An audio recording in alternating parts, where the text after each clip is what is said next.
ಮಾಧ್ಯಮದ ಮಿತ್ರರೇ, ಈಗಾಗಲೇ ಅಧ್ಯಕ್ಷರು ಮತ್ತು ಅಧಿಕಾರಿಗಳು ಈ ಕಟ್ಟಡದ ಮಹತ್ವ ಮತ್ತು ನಾವು ಮಾಡುವಂತ ಕಾರ್ಯದ ಬಗ್ಗೆ ಹೇಳುವಂತ ಪ್ರಯತ್ನವನ್ನು ಮಾಡಿದ್ದಾರೆ.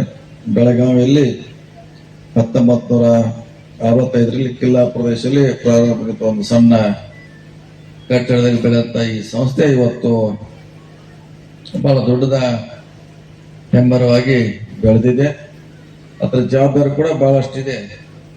ಅದು ಚಿಕ್ಕ ಗ್ರಾಹಕರು ಇರ್ಬೋದು, ರೈತರು ಇರ್ಬೋದು, ದೊಡ್ಡ ಉದ್ದಿಮೆದಾರ ಇರ್ಬೋದು, ನಾನಾ ಬಗೆಯ ಸಮಸ್ಯೆಗಳನ್ನ ವಿದ್ಯುತ್ ಪೂರೈಕೆ ಮಾಡೋ ಮೂಲಕ ಇವತ್ತ ದೇಶ, ರಾಜ್ಯ, ರಾಷ್ಟ್ರ ಕಟ್ಟುವಂತ ಪ್ರಯತ್ನ ಕೆವಿ ಮೇಲಿದೆ.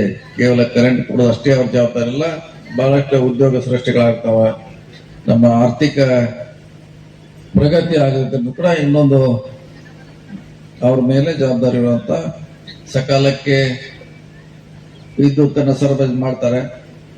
ಮತ್ತೆ ನಾನು ಬಹಳ ಸಾರಿ ಹೇಳಿದ್ದೀನಿ, ಅತ್ಯಂತ ಕಷ್ಟದ ಇಲಾಖೆ ಅಂದ್ರೆ ಎರಡು, ಒಂದು KSRTC ಮತ್ತು ಒಂದು ಎನರ್ಜಿ ಡಿಪಾರ್ಟ್ಮೆಂಟ್. ಇದು ಮುಗಿಲಾರ ಕಥೆ. ಯಾವಾಗಲೂ ಸಾರ್ವಜನಿಕರು ಟೀಕೆ ಟಿಪ್ಪಣಿ ಬರುವಂತ ಎರಡು ಇಲಾಖೆಗಳು. ಆದ್ರೆ ಅವ್ರ ಸಮಸ್ಯೆ ಅವ್ರಿಗೆ ಗೊತ್ತವ್ರು ಹೆಂಗ್ ನಡೆಸ್ತಾರೆ, ಏನ್ ಸಮಸ್ಯೆ ಇದೆ. ನಾವು ಬಹಳ ಸುಲಭವಾಗಿ ಅವ್ರ ಮೇಲೆ ಟೀಕೆಗಳನ್ನು ಮಾಡ್ತೇವೆ.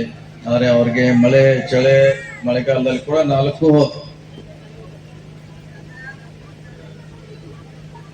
ವರ್ಷಗಳಲ್ಲಿ ಕೆಲಸ ಮಾಡ್ಬೇಕಾಗ್ತದೆ.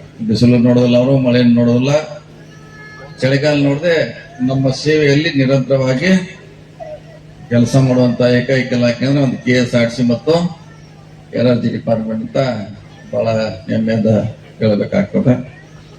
ಸೊ ನಮ್ಮ ಅಧ್ಯಕ್ಷ ಬಂದ ಮೇಲೆ ಸಾಕಷ್ಟು ಇಲಾಖೆಯಲ್ಲಿ ಪ್ರಗತಿ ಮಾಡ್ತಿದ್ದಾರೆ. ಹೊಸ ಹೊಸ ಯೋಜನೆಗಳನ್ನ ತರಬೇಕು. ತಕ್ಷಣ ತ್ವರಿತವಾಗಿ ರೈತರಿಗೆ ಮತ್ತು ಗ್ರಾಹಕರಿಗೆ ಸೇವೆ ಕೊಡಬೇಕಂತ